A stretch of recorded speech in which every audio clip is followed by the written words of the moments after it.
Hi, this is Danny Hammond from Foreclosure Solutions. Um, and I'm going to I'm going to try something here. I have said, and I don't know who's listening now, but um, I actually started doing this by posting on a website. So I wrote everything. And now I'm doing the YouTube thing. And the reason is because I think we can make some money as an association or as a group to raise money for people that don't have enough money to pay, it's, for help on their foreclosure. If you ask me if you should get an attorney, I'm going to tell you no. And that's a whole video. Uh, you'll lose. And I think that's almost without exception. Not that some have not won. It's a very small number. And usually it's on something, different. Um, The last video I did was an hour and 36 minutes, which is kind of a runaway, but I do that when I write too sometimes. Sometimes they're real short, sometimes they're long. And what I noticed was the average time that people watched it uh, on YouTube was 27 minutes. So hour and 36 minutes, 27 minutes, and I didn't set it up, put the most important things first and the least important things last, which means even if and it was well liked, no dislikes, something like 70 likes or something like that. But they didn't read it all, and I'm having a hard time deciding whether I can go ahead and do any more cases because I can't afford it. I don't.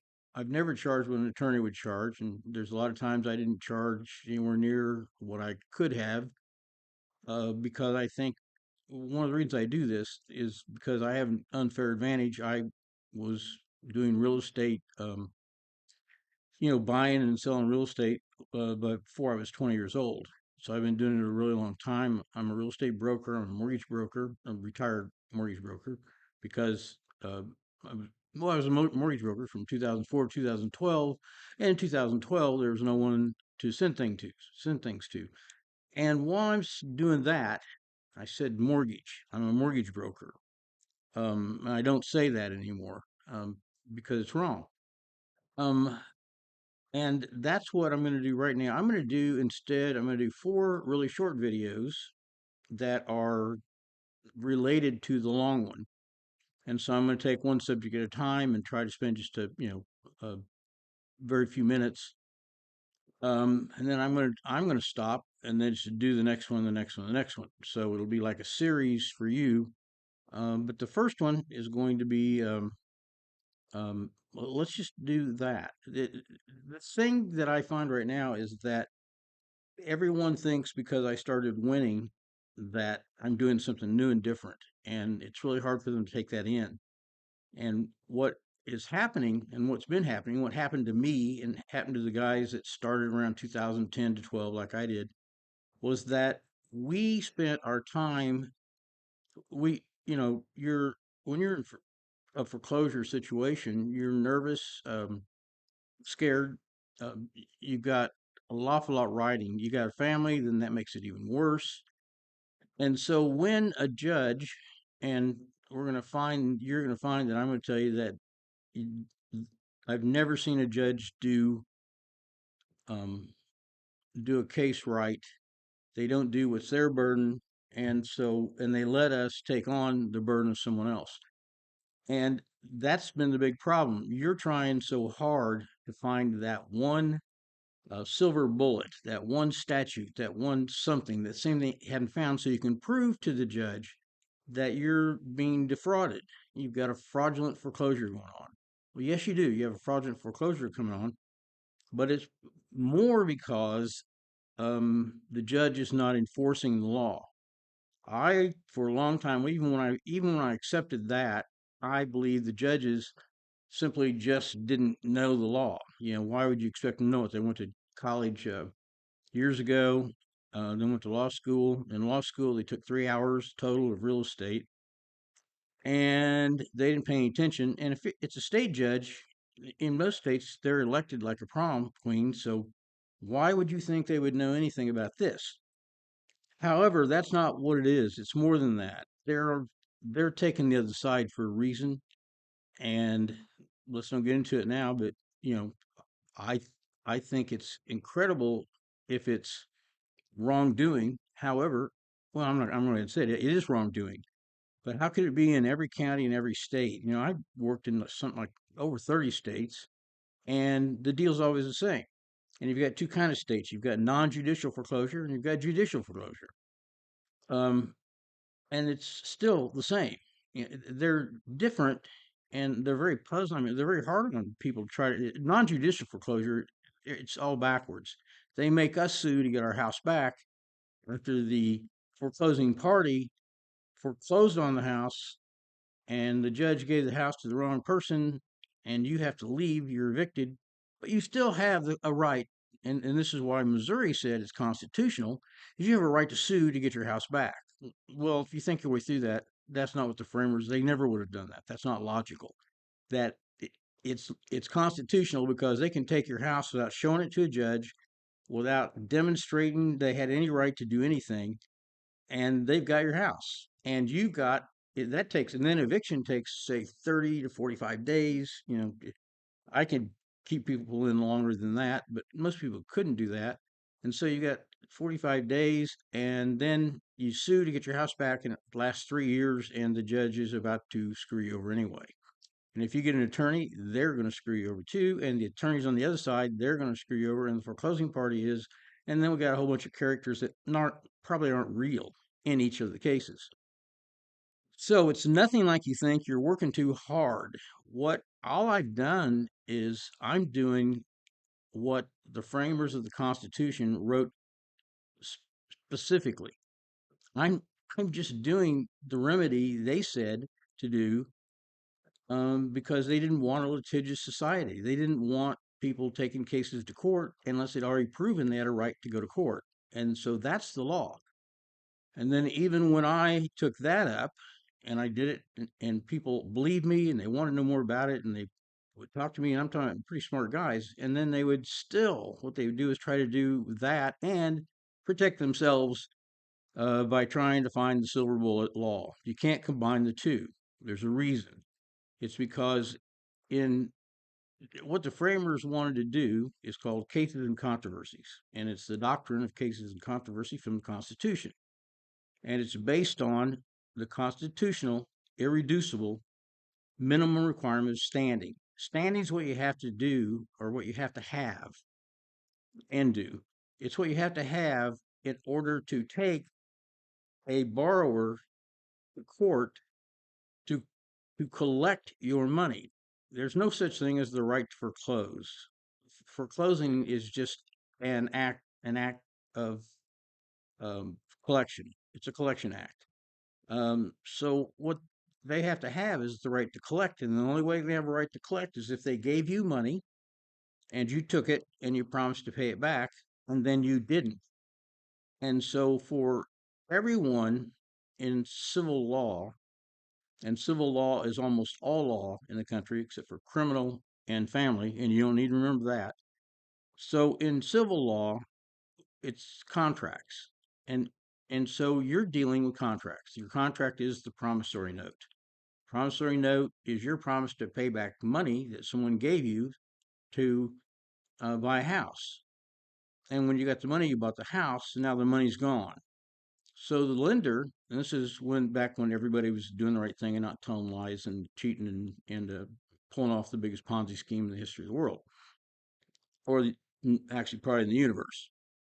So anyway, the um, uh, the way that it's supposed to work in contract, or injury law goes like this too, or whatever, that it, in every case there has to be an injury. You can't sue someone. What we all think is happening is what's happening. Actually, how I figured it out, and kind of before everybody else, is that I read a white paper by Adam Levitin, who I believe was the dean of Georgetown Law School, a really, really good law school. And he wrote a white paper that said, and I read it, and it said, the judges in the country are diluting the Constitution. They're going to ruin the democracy if we don't change it, because they're figuring out standing as they go. So somebody files a lawsuit, announce a lawsuit, and the judge calls a hearing. And in our cases, it's a foreclosure kind of. And whether it's non-judicial or judicial, it kind of goes like this. One of them is more backwards. So I'll say foreclosing party, and I won't say plaintiff because I don't want to mix everybody up. There's so many words that are the same anyway, which is part of what I'm doing right now. And uh, so anyway, uh, the judge is going to call a hearing, and then you're saying, I think I'm being defrauded, and the foreclosing party is saying, we have a right to foreclose because Danny Hammond um, signed a promissory note on a date certain. And when he did that, he also signed. This is where I really do want to explain that I don't like the word mortgage, and I don't like the word deed of trust. And deed of trust means it's a non judicial foreclosure, and you have a trustee there. But also, we're dealing with these REMIC trusts where you've got some big long name and it says U.S. Bank as trustee for, or it's going to say Deutsche Bank National Trust Company as trustee for. So you got another trustee, and then you've got the loan trustee if you're a non-judicial. So that's a bad thing. And everybody says we even called our mortgage company. It was called Lintech Mortgage, and because I didn't think about it either. But there's no mortgages. When I'm in Missouri, where no banks can use judicial foreclosure, but why would they do that when they can use non-judicial? And you'll do it because you want to buy the house. And so they say, well, we want this to be non-judicial, and that means that we can foreclose without going to a judge, and we can get the house back faster. And that does work fine if there's not a whole bunch of cheating at the end, and there is. But I'm going to leave that to yeah, there is, because I don't want another hour and 36-minute video. I'm trying to see if something else works. Um, and so that's what I'm going to be doing.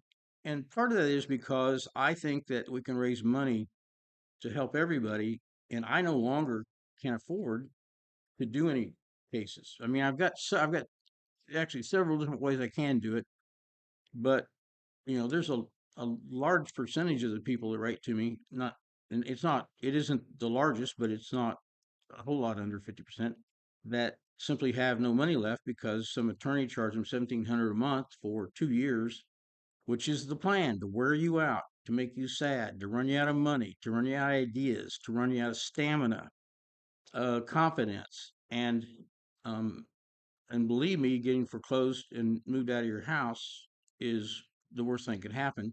And in fact, I had like a real over 170 um, cases where the case was a case and it lasted a while. Um, and in all that time, I'm the only one that ever left their house involuntarily. And I knew the most, and I know exactly what happened, and it was Missouri's unconstitutional law, which isn't funny. So that's what I'm going to do. And what I'd like for you to do, and this won't work, I won't be able to figure it out unless you do hit, like everyone says, hey, if you like this, hit the subscribe button, click on like, and then later, when I get enough subscribers, or when we get enough subscribers for here, then we can do join, and people join, and then there's other ways, to raise money that way. But we're never going to be able to raise money for a group of people. This because we do not have um, a situation that is uh, that people feel um, sympathetic to.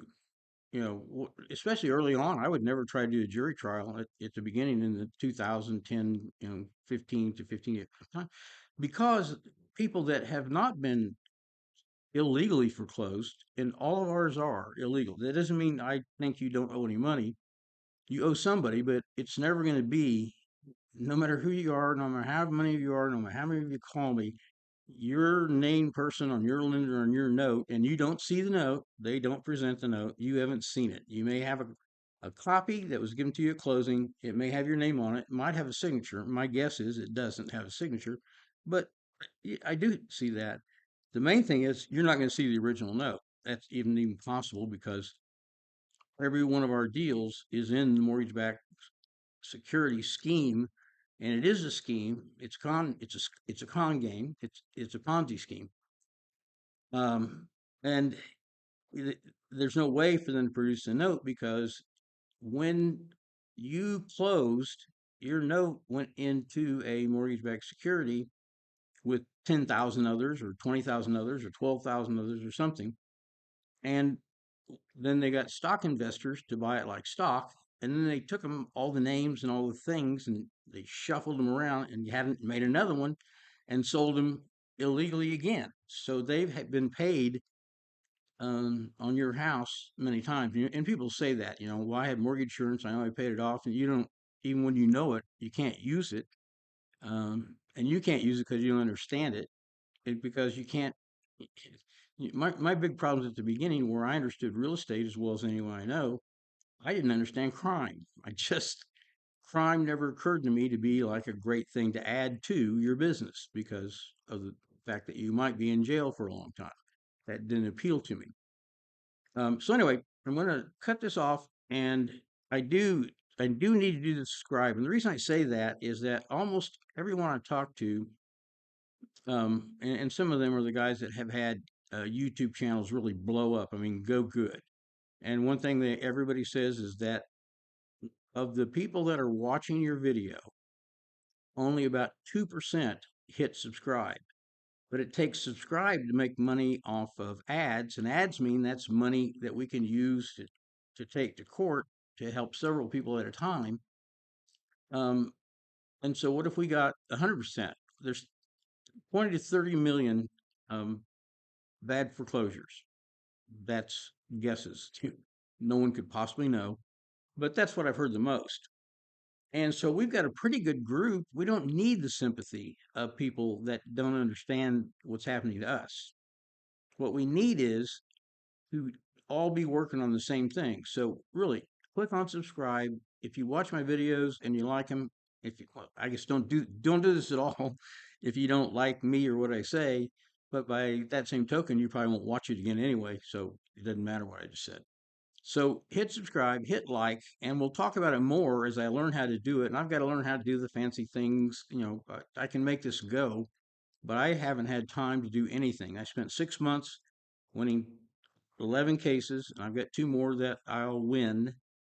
And I did them all the same way, and I did them all using things from 2012, um, except how we take care of the judge. But the judge is the target because that's the one committing the biggest crime.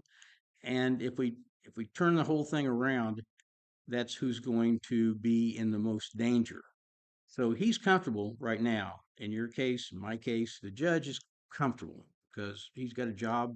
Federal court, he's got a job forever. State court, and if they're taking money, I can't understand that. You know, you've got a job for life if you're a federal judge, and it's pretty good money. And you could probably do three other jobs because you're not going to work more than 3 or 4 hours a day. And I really believe that. So, um, hit subscribe, hit like, so we can see if there's any money that can really be made. And, we're going to try to, I've done a lot of marketing in my life in real estate, and I'm going to try to find these people, find the other people, the people that have given up 5 years ago, 2 years ago, and get them to join. Let's get enough people because with enough numbers, and if we've got 20 to 30 million, we could get like 10% of those. We can make money to help people because I did give, by the way, I had $4 million of property foreclosed that I paid cash for.